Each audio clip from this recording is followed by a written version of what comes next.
When I was a child, it was just me and my mother. We lived in a property owned by my grandma, an old 3-story farmhouse right at the fringe of the woods. It was far off the road, down a long, unlit gravel driveway. It felt very isolated at night, being so distant from any other houses. Set in an area that hadn't been inhabited for 30 years before we started living in it. Quite often, I was a fairly rambunctious child, so while my mum went off to work, I'd occasionally skip the morning bus to school and stay home alone all day. The big house had a habit of feeling incredibly lonely and sparse, so I spent most of my time playing in the forest expanse out back. Some distance into the woods, far enough that I couldn't hear my mother when she called. There was a toppled pine tree which had crashed into another. An even larger trunk on its way down was now frozen there, forming a long arc over the forest floor. I loved to climb up the jagged stump at the base of this fallen tree, and then steady myself to a point just above the middle. I was never able to make it all the way to the top, because it just got too steep for me to continue any further, and I had a bad habit of freaking out from how high up I was. One day, I was sitting in my usual spot on the fallen tree, which was a good distance from the ground, just listening to the birds singing and simultaneously feeling the warmth of the sun on my neck. Then, I heard something strange from underneath that paralyzed me in shock. "Hey, kid." I was gripped by a sudden strong surge of fear for a moment. The voice had come from directly underneath me. I strained to look down, but couldn't see anything over the ledge. For a long time, I just sat there in absolute silence. And I was at the point where I was almost soon to convince myself that I'd even imagined hearing a man's voice at all. "I know you can hear me." His voice was much louder this time. I yelled out and scrambled up the log a bit higher. Trembling nervously, I dug my fingernails into the bark and held tight for dear life.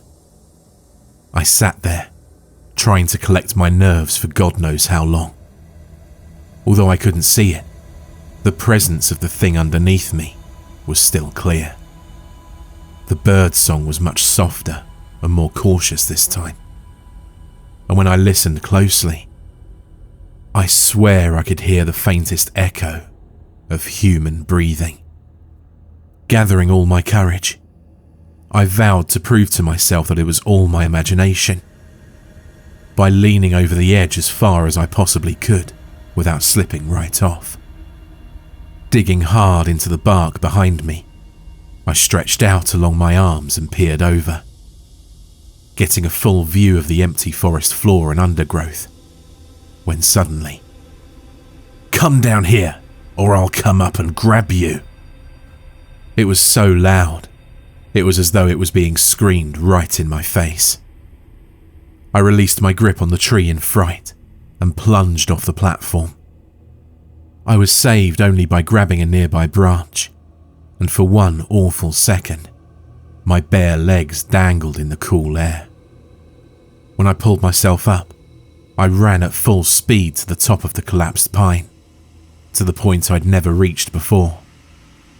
I sat there, just below the rustling canopy, shaking in terror, and staring at the distant base where the splintered wood rose, fully expecting at any moment to see someone crawling rapidly up the pine towards me. Instead, all I heard was the wind whistling in the leaves above and below me, and occasional snippets of birdsong.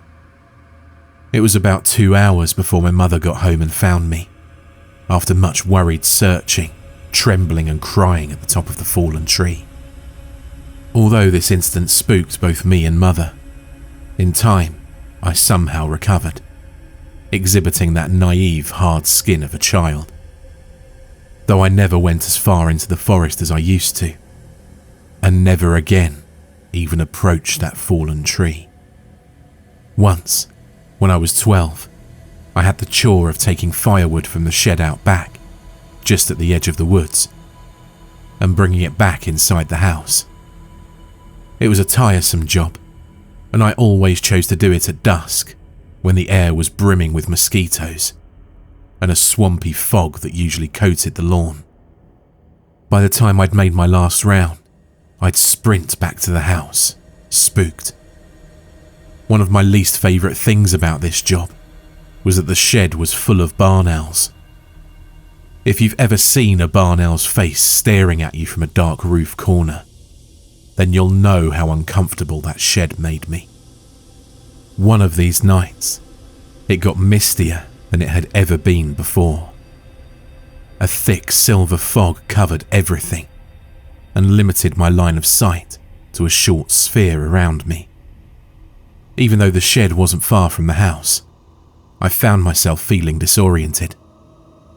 More than once, I walked in the wrong direction. Both times, for some reason, heading straight into the woods. By the time I'd reached my last load, it was too foggy to see the street. My eyes stung from the moisture, and it made my vision blur. Lurching forward, I managed to walk headfirst into a tree, doubling over and dropping all of the wood I was bundling onto my feet with a hard crunch. As I went to pick them up, with my foot throbbing pretty hard, I realised that the ground was too misty for me to see my own knees. I decided to head to the house, since we had more than enough wood for one night. However, it was getting to be pretty dark, and I couldn't make out any signifiers of which direction I was heading in.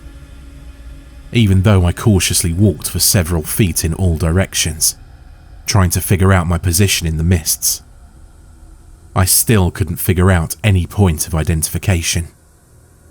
I couldn't even locate the fence or the gate, and the more I walked, the more I seemed to stumble into trees, pine needles, and mud crunching under my feet, instead of a wet lawn. After a while, I finally realised that I couldn't even find the shed anymore. Cursing myself for being so dumb, while trying to ignore my thumping heart and sense that something else was at play, I became aware that I was lost somewhere in the fringe of the forest. Screaming out for my mother at the loudest possible volume was only met with a resounding silence from the depths of the mist all around where I stood, affirming that I'd wandered too far from the house to be heard. As a deep panic started to set in on me, I noticed a glimpse of something pink moving against a nearby pine trunk. Coming closer, I saw it was a ripped out square of pink paper. On it, there was an arrow pointing left. I rationalised that it looked vaguely like something my mum might make to keep me from getting lost. So, foolishly, I followed the direction set by that green arrow, shivering in the increasing cold. I kept walking for about 5 to 10 minutes before needing to stop to take a breath. My heart was pounding so fast, it was beginning to hurt. As I was sitting down, however, I spied what appeared to be another note fluttering on a nearby trunk. I noticed that this one was embedded with a long nail. It bore another arrow, this one pointing up, and a small, sloppily written note that said, "This way." Despite my increasing panic, I convinced myself that these notes were my only shot at getting back before nightfall. I was desperate to get the hell out, and my brow was cold with sweat. So I followed the green arrow to a point where I could just dimly make out another spot of pink, up an incline of collapsed stumps and leaf litter. At this point, it was getting pretty dark, and I had to strain both my eyes just to see a few meters ahead of me. Following the arrows, feeling less and less sure of where I was, I stumbled through the woods, groping out in the mist to feel for trees, although I was terrified of something unseen grabbing my arm. I came across the third green note, which had another arrow pointing up again. This one led to an increasingly steep slope that I didn't recognise being anywhere near my house, with a poorly drawn smiley face right above it. At this stage, I became too freaked out to cope, and started to cry right there and then. As I slumped against the pine stump, the possibility that I'd be out in these woods all night was beginning to sink in, like a syringe being driven into the veins within my arm. I caught a glimpse of another pink square in the near distance.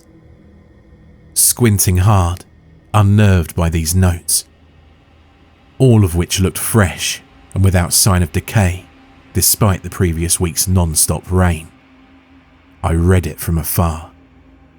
What I read made my blood run cold. I stood to my knees, dead silently, wobbling on them in fear. My ears were sensitive to any tiny prickle of noise in the mist.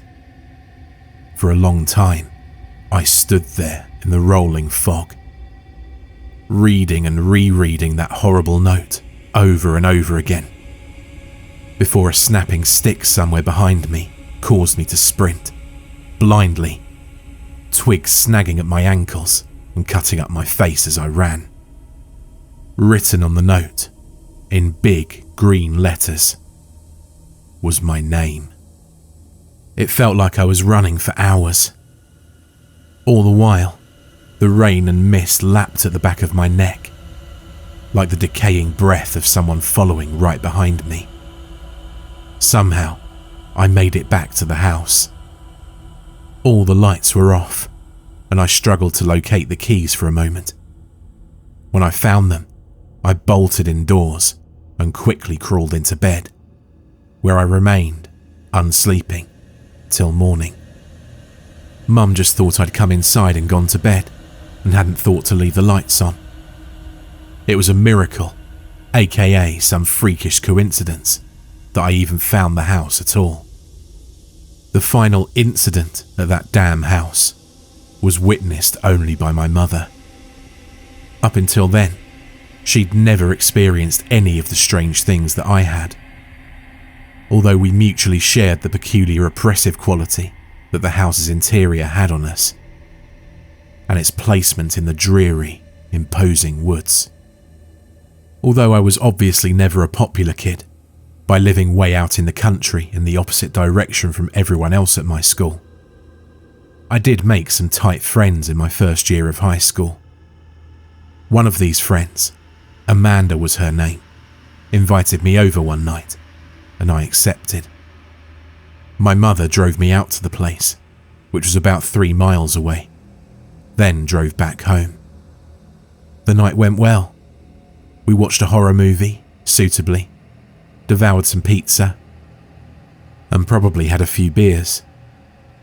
My mother went home alone, where she intended to get some writing done. She worked for a magazine at that point.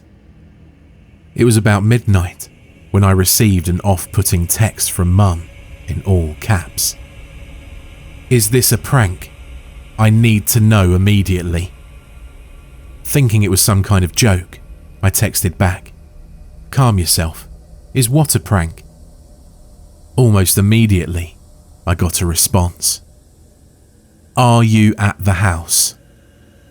Of course, I responded no, though I was thoroughly weirded out.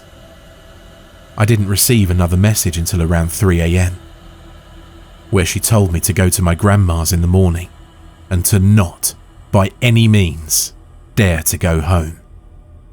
I remember those bleak torrents of rain the day I went to my grandmother's, and how terribly soaked I was when I finally got there.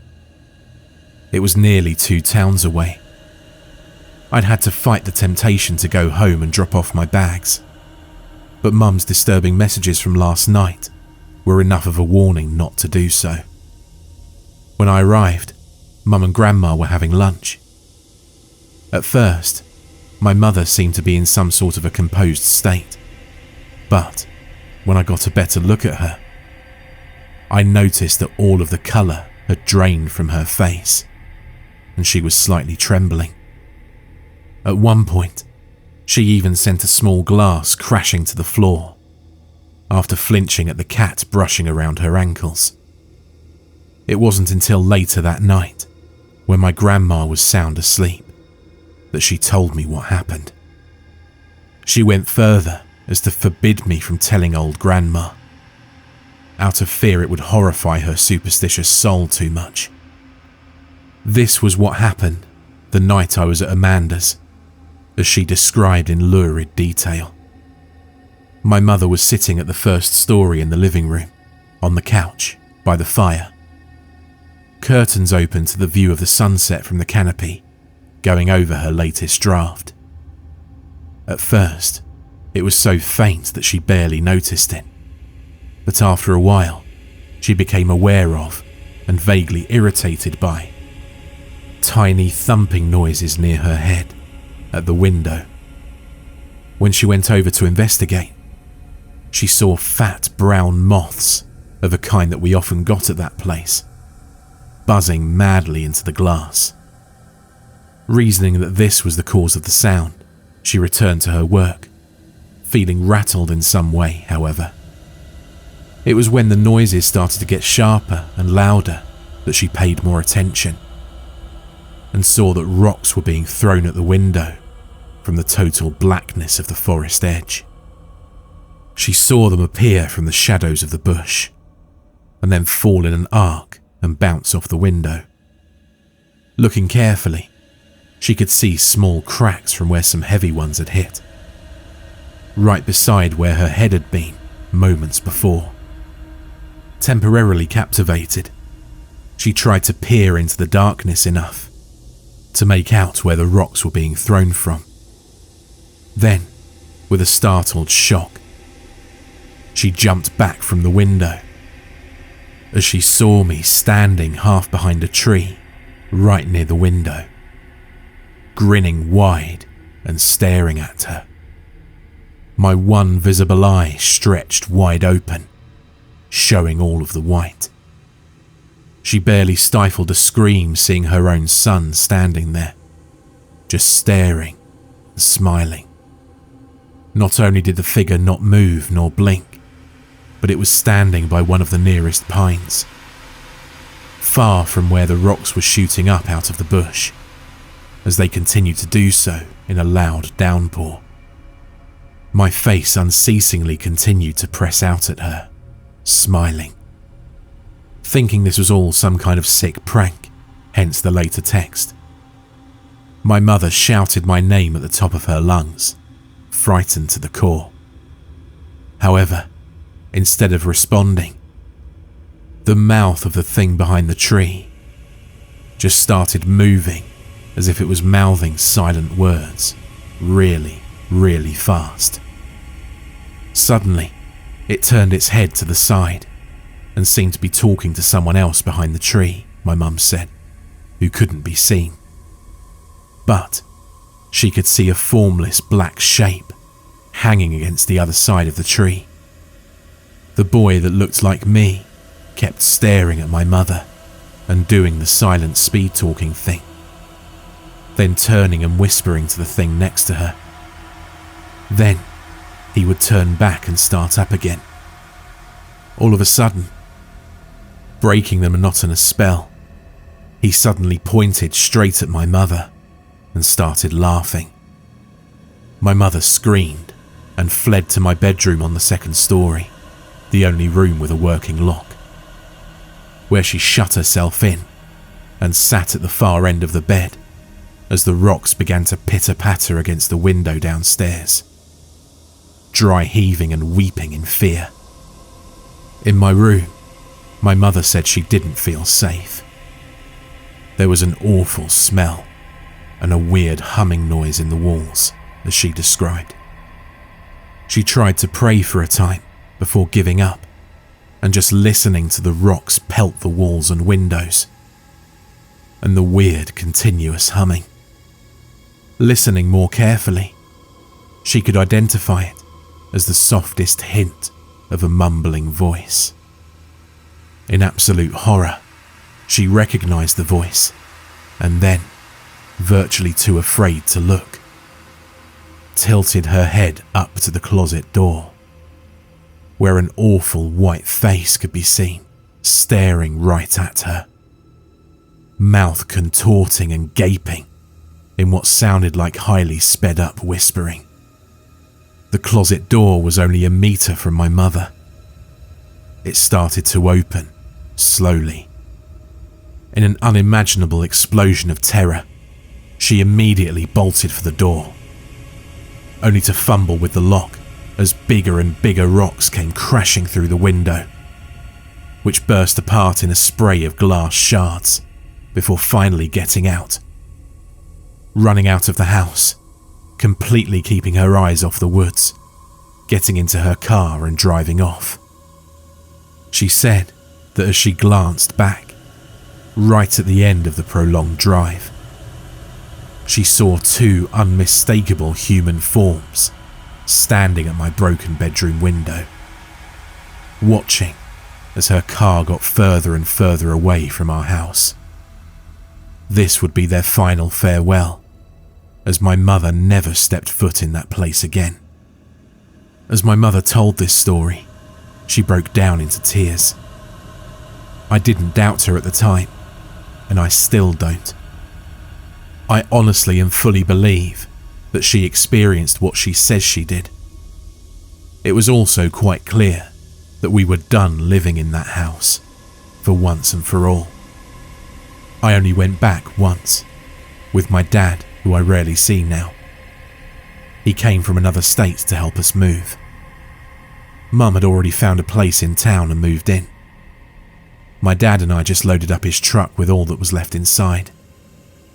It was a silent, sunny morning when we removed all the stuff and emptied the place. I wish I could say there was some closure, some final spooking to cap it all off. But there wasn't. It was just a relief to be out of there. There are, however, only two things left worth mentioning. First, when we checked the house for any signs of intruders, we found that several windows, including one in my bedroom and the kitchen, had been smashed and rocks were lying on the floor. Second, Dad went out into the trees for a bit to take a leak. When he came back, he asked how long we'd had the swing set for. Needless to say, we'd never had a swing set.